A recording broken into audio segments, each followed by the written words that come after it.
बिस्मिल्लाहिर्रहमानिर्रहीम अस्सलाम वालेकुम। मैं हूं आपका मेज़बान साजिद गुंदल। आज 13 नवंबर साल 2020 और जुमा का दिन। तीन बड़ी खबरें आपके सामने रखने जा रहा हूं। मरियम सफदर को बड़ा झटका लगा है। तीन करीबी रहनुमाओं के खिलाफ बड़ा एक्शन हुआ है। मरियम और डीजीआईएसआई की खुफिया मुलाकात हुई है।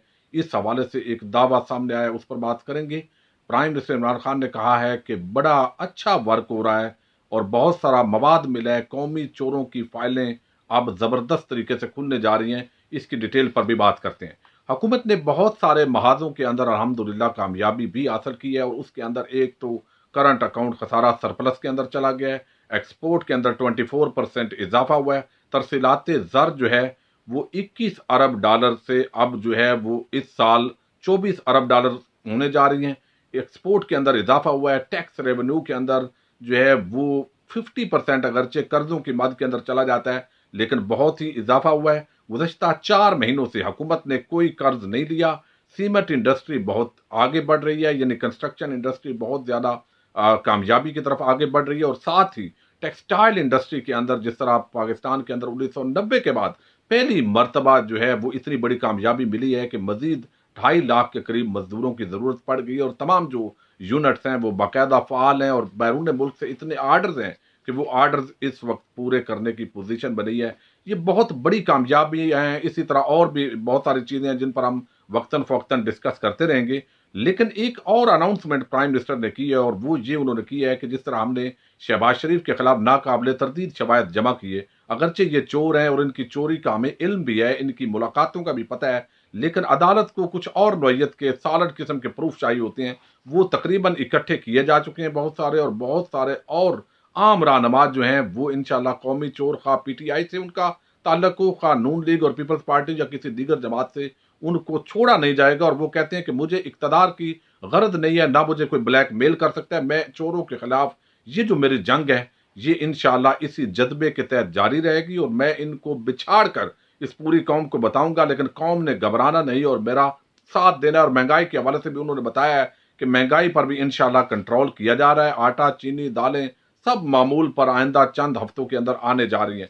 इस पर एक और बड़ी जो डेवलपमेंट है इस वक्त वो ये है कि एक बड़ा दावा जो किया गया था पहले, चूंकि आपको पता है चौधरी गुलाम हुसैन एक सीनियर एनालिस्ट हैं, उन्होंने कहा है कि उस वक्त उन्होंने नाम नहीं बताया था, लेकिन एक असेसमेंट थी। वो कहती है कि 2 महीने कबल मरियम सफदर की डीजीआईएसआई से एक खुफिया मुलाकात हुई है। उस खुफिया मुलाकात के अंदर उन्होंने कुछ इस तरह के मुतालबात रखे हैं जो मुतालबात गैर आइनी और गैर कानूनी थे। वो चाहते थे कि उनके वालिद को छोड़ा जाए, उनके केसेस बंद किए जाएं, उनके खिलाफ ये इंतकामी कार्रवाई हो रही है, लिहाजा वो पूरी तरह जो बूट पॉलिश का काम है वो पहले की तरह, जिस तरह उनके पापा जानी करते थे, उसी तरह करने के लिए तैयार हैं। इस तरह की चीजें डिस्कस हुई। मुस्लिम लीग नून को आगे आने दिया जाए, जो एस्टेब्लिशमेंट है वो हट जाए और हम इस हुकूमत को गिराना चाहते हैं। इस तरह की चीजें थी जो कि बाकायदा मामलात जो है वो उस तरफ नहीं बढ़ सके। डीजीआईएसआई ने कहा कि हमने आपसे मुलाकात जरूर कर ली, लेकिन ये मुतालबात आपके पूरे नहीं हो सकते और ना ही ये हमारे आइनी और कानूनी दायरा अख्तियार के अंदर आते हैं, और ना ही हम किसी तरह भी इन मामलात के अंदर अपने आप को दोबारा इन्वॉल्व करके इस तरह जो है वो मामलात को खराब करना चाहते हैं। तो चौधरी गुलाम हुसैन का ये बहरहाल दावा है, दुरुस्त है गलत है, लेकिन उन्होंने चैलेंज के साथ ये दावा किया कि जब ये मुलाकात नाकाम हुई है तो उसके बाद शरीफ बरादरान को ये पता चला कि अब हमारी सुनवाई खत्म हो गई है, तो उसके बाद ये जारहाना मूड अपनाने की कोशिश की गई। और जिस तरह नवाज शरीफ आजकल लंदन में बैठकर इंटरनेशनल एस्टेब्लिशमेंट की ताबेदारी कर रहे हैं और बाद दोस्त ममालक का भी सहारा लेने की नाकाम कोशिश कर रहे हैं, तो ये काम एक शुरू हो गया। और अब मजीद जो है वो आप देखिए किस तरह इधर उधर हो रहे हैं, क्योंकि पीपल्स पार्टी ने रेड लाइन क्रॉस नहीं की। ये रेड लाइन क्रॉस करने के बाद तनाव हुए और उसके बाद अब दोबारा अपने बयानात की तोजी, कभी ऐसे कभी ऐसे, हमारा मतलब ये था, हमारा मतलब ये नहीं था, ये बातें जो है वो होने जा रही हैं। बहरहाल इस तरह मैं समझता हूं कोई भी आर्मी चीफ, डीजीआईएसआई, उनको खुफिया मुलाकात बिल्कुल इनसे नहीं करनी चाहिए। और जो हुकूमत है उनके साथ ज़ाहिर आइन और कानून के मुताबिक जिस तरह आपने चलना है वो चले, लेकिन किसी तरह की अगर अब चोरों और डाकुओं के साथ खुफिया डील हुई, जिस तरह बैकडोर राब्तों की बात हो रही है, तो फिर 22 करोड़ अवाम इंशाल्लाह आपको सबको देखेगी कि आप एक ही तबके से ताल्लुक रखते हैं और आपका मकसद सिर्फ अवाम दुश्मनी है। तो हम लोग ये उम्मीद करते हैं कि हमारे जो एस्टेब्लिशमेंट है वो मुल्क की बेहतरी के लिए अब जो है वो मुल्क को तरक्की देने के लिए चोरों और डाकुओं से कंप्रोमाइज नहीं करेगी, और करने की कोशिश करेगी तो जरूर एक अवामी जो पुरअमन जमहूरी हक है उस तरीके से इंशाल्लाह मुहिब्बे वतन लोग खड़े होंगे। अब दूसरी बात यह है कि बहुत सारा अरसा हुआ इस पर प्राइम मिनिस्टर इमरान खान कह रहे थे कि हम बाकी जो डिपार्टमेंट्स हैं उनको एक्टिव करेंगे, क्योंकि दो शोबे हैं, यानी दो महकमे जो है, एक तो नैब है और एक अदलिया है।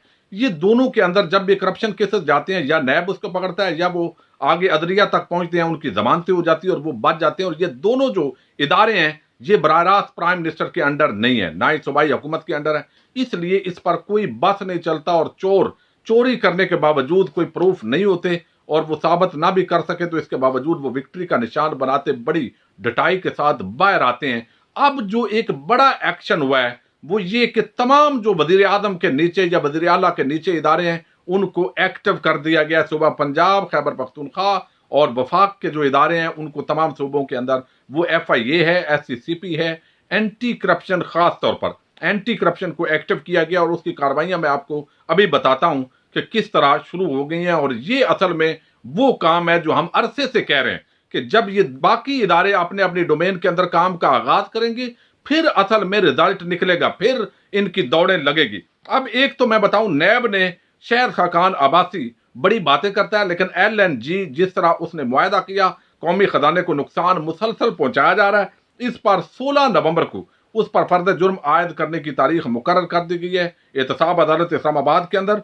और उसमें शहर खाकान आबासी, मिफ्ता इस्माइल, साबिक MD PSO इमरानुल हक, शहर खाकान के जो है वो इसी तरह एयर उजमा आदल सुई सुदरन के साबिक MD मोहम्मद अमीन और अब्दुल्ला खाकान आबासी जो उसका बेटा है, उसके अकाउंट्स के अंदर जो है वो ट्रांजैक्शन हुई हैं। 1 अरब 20 करोड़ से ज्यादा की ट्रांजैक्शन जो मशकूक हुई है शहर खाकान आबासी के अकाउंट में, इसलिए वो कहते हैं कि मनी लॉन्ड्रिंग की हमने इसके अंदर शामिल की है शिक, और ये नैब प्रोसिक्यूटर का कहना है। अब यहां पर बैरिस्टर जफरुल्ला ने कहा कि जब जुर्म जारी है तो फिर फर्द जुर्म कैसे लग सकती है। जायज साहब ने कहा, जनाब आपको पूरी तफसीलात और दस्तावेजात फ्राहम की जाएंगी फर्द जुर्म से कबल कि क्यों ये फर्द जुर्म लग रही है। और दूसरी बात यह है कि वो कहते हैं कि मुआहदे से 6 सालों में 21 अरब रुपए का पाकिस्तान के कौमी खजाने को नुकसान हुआ है और मजीद 10 सालों के अंदर 47 अरब रुपए इस LNG मुआहदे से पाकिस्तान को नुकसान होने जा रहा है। अगर तो जायज साहब समझते हैं कि इसके अंदर कोई वजन नहीं है तो फर्द जुर्म तक ये मामला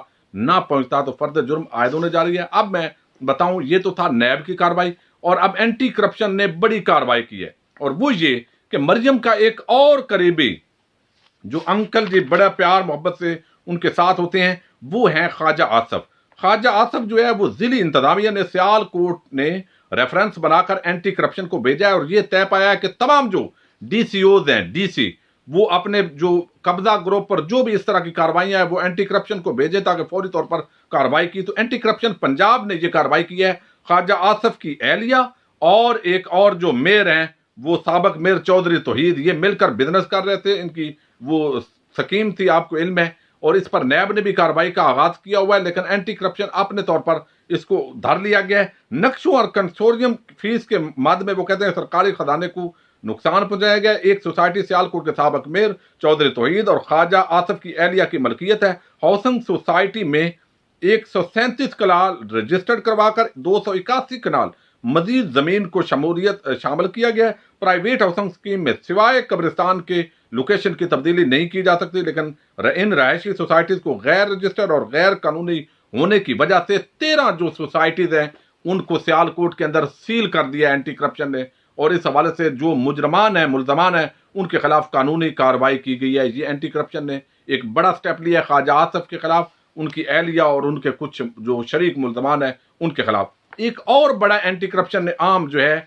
वो काम किया है, और वो ये कि जो खुरम दस्तगीर के वालिद दस्तगीर खान है और जिनके हवाले से बड़ी बातें हैं कि वो फातिमा जना के हवाले से किस तरह उन्होंने तौहीन अमेज तरीकाकार अडॉप्ट किया था, उनके खिलाफ भी एक कार्रवाई की है एंटी करप्शन ने। और वो ये कि उनका एक पेट्रोल पंप है, वो महकमा हाईवे की मलकियत है, सरकारी जगह पर उन्होंने वो पेट्रोल पंप बनाया। वो 1 अरब से ज्यादा मलकियत की जमीन है जिस पर पंप है, रोजाना लाखों रुपए की सेल होती है और लीज भी पर भी नहीं लिया गया ताकि कौमी खजाने को कुछ फायदा हो। तो इस हवाले से एंटी करप्शन ने उसके अंदर DC गुजरांवाला की दरखास्त भेजी है और उन्होंने साबक वफाकी वजीर गुलाम दस्तगीर के खिलाफ मुकदमा दर्ज किया है। महकमा हाईवे के साबक SDO और 3 एहलकार यानी रिकॉर्ड कीपर्स को भी इसके अंदर जुर्म के अंदर नामजद मुलजम बनाया।